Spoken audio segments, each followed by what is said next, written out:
शिवहर शंकर नमामि शंकर शिवशंकरं शंभो। हे गिरिजापती भवानी शंकर शिवशंकर शंभो।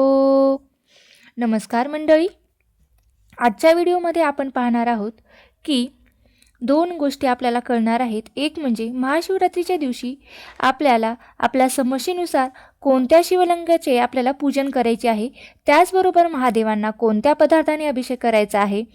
त्यामुळे तुमच्या आर्थिक समस्या असेल, शारीरिक समस्या असतील किंवा मानसिक समस्या असतील किंवा इतर कुठलीही जर तुमच्याकडे काही समस्या असेल तर त्यावर महादेवाला व्हायला हवा, त्याचबरोबर कोणत्या प्रकारचं शिवलिंग आपल्याला पूजन करायला हवं, या सगळ्यांची उत्तरे आपण आजच्या व्हिडिओमध्ये पाहणार आहोत.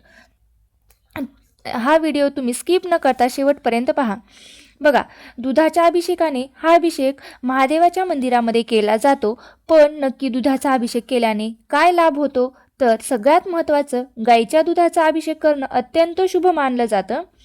असे केल्याने आपल्याला संतान प्राप्तीची इच्छा जर असेल तर ती सुद्धा आपली पूर्ण होत असते. किंवा एखादा व्यक्ती रोगी असेल, आजारी असेल, ती रोगमुक्त होते, त्याचा आजार बरा होतो. त्याचबरोबर तुम्ही उसाच्या रसाने शिवलिंगाचा अभिषेक केला तर तुमच्या संपत्तीत वाढ होत असते, म्हणजेच तुम्हाला आर्थिक लाभ होत असतो. जीवनाच्या प्रत्येक क्षेत्रात फायदा मिळू शकतो. त्याचबरोबर भगवान शिव प्रसन्न होऊन सर्व मनोकामनाही आपल्या पूर्ण करतात. आता बघूया मोहरीच्या तेलाच्या अभिषेकाबद्दल. जर तुम्हाला तुमच्या छुप्या शत्रूंचा जर त्रास असेल, महाशिवरात्रीला शिवलिंगावर मोहरीच्या तेलाचा अभिषेक करा. बघा, असं केल्याने तुम्हाला शत्रूपासून मुक्ती मिळते, तुमचं धैर्य वाढते. पण हे करण्यापूर्वी लक्षात घ्या की तुमची कुंडली एकदा ज्योतिषाला दाखवा आणि तज्ज्ञ ज्योतिषांचा सल्ला घेऊनच मग हे करा. आता बघूया मधाने अभिषेक केल्याने काय होतो. तर महाशिवरात्रीच्या दिवशी शिवलिंगावर मधाने अभिषेक करणं अत्यंत पुण्याचं समजलं जातं. शिवलिंगावर मध अर्पण केल्याने एखाद्याचं मन अध्यात्माकडे वळू लागतं, त्याचा बोलण्यात गोडवा वाढतो, त्याचबरोबर त्याच्या अंतःकरणामध्ये परोपकाराची भावना निर्माण होते. ती व्यक्ती दयाळू होते आणि समाजात कीर्ती आणि आदर वाढतो. दयेचा अभिषेक केल्याने महाशिवरात्रीला शिवलिंगावर दयाने अभिषेक केल्यास आयुष्यात परिपक्वता येते आणि संयम येतो. त्यामुळे दह्याचा अभिषेक करायचा. तसेच भगवान शिवशंकरांना आशीर्वादही मिळतो.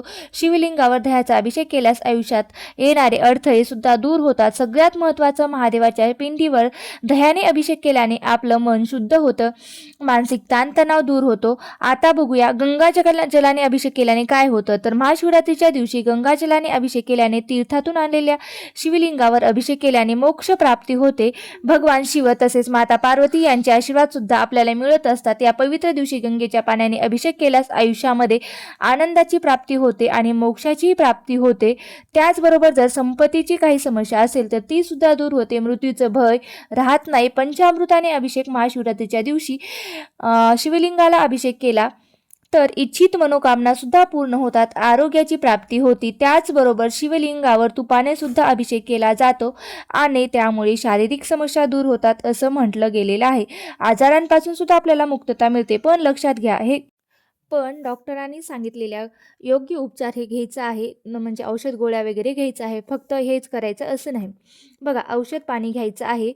आता तुमच्या लक्षात आलं असेल की तुमच्या समस्या काय आहेत, त्याप्रमाणे पदार्थाची निवड तुम्ही करू शकता आणि येत्या महाशिवरात्रीला महादेवांना अभिषेक करू शकता. नक्कीच महादेवांची कृपा तुमच्यावर, आमच्यावर आणि आमच्या समस्या लवकरच दूर होतील. शिवलिंग वेगवेगळ्या प्रकारचं असतं आणि वेगवेगळ्या प्रकारच्या शिवलिंगाची पूजा करण्याचे फळसुद्धा वेगवेगळं असतं.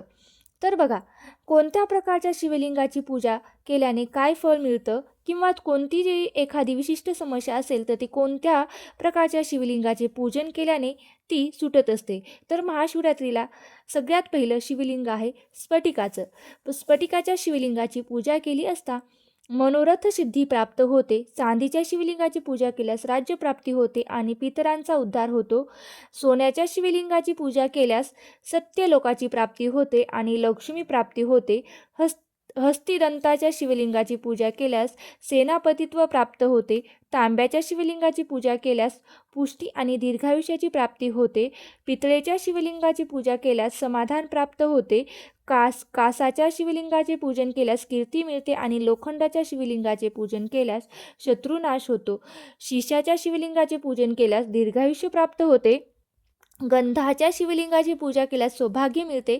त्याचबरोबर धान्यापासून किंवा पिठापासून तयार केलेल्या शिवलिंगाचे पूजन केल्यास रोगनाश होतो, आरोग्याची प्राप्ती होते, सुख मिळते.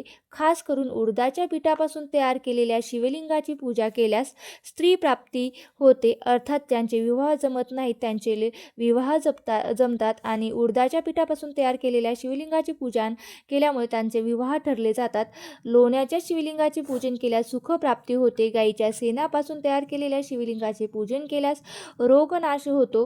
गुळापासून तयार केलेल्या शिवलिंगाचे पूजन केल्यास अन्नधान्याची प्राप्ती होते. आयुष्यामध्ये अन्नधान्याची कधीही कमतरता पडत नाही. बघा, या प्रकारे तुम्ही शिवलिंगाची पूजा तुमच्या आवडीनुसार करू शकता आणि येत्या महाशिवरात्रीला पूजन करू शकता. त्याचबरोबर महाशिवरात्रीची पूजा करताना काही गोष्टींची आपल्याला काळजी घ्यायची असते, तर ती म्हणजे महाशिवरात्रीच्या पूजेमध्ये महादेवांना तुळस चुकूनही आपल्याला व्हायची नसते. एरवीसुद्धा वाहू नये, फक्त शालिग्रामावर वाहिलेली तुळस शिवाला चालते.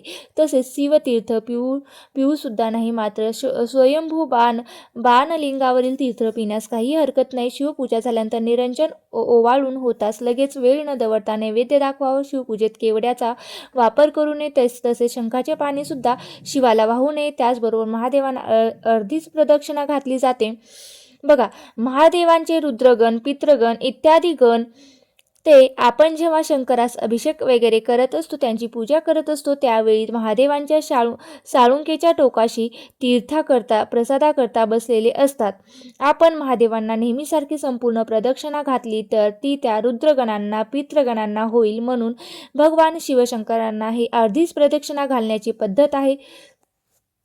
अशा प्रकारे आजच्या व्हिडिओमध्ये मी तुम्हाला सर्वच माहिती थोडक्यात सांगण्याचा प्रयत्न केलेला आहे. जर तुम्हाला ही माहिती आवडली असेल तर नक्की लाईक करा, शेअर करा आणि चॅनलवरती जर नवीन असाल तर सबस्क्राईब करायला विसरू नका. धन्यवाद मंडळी.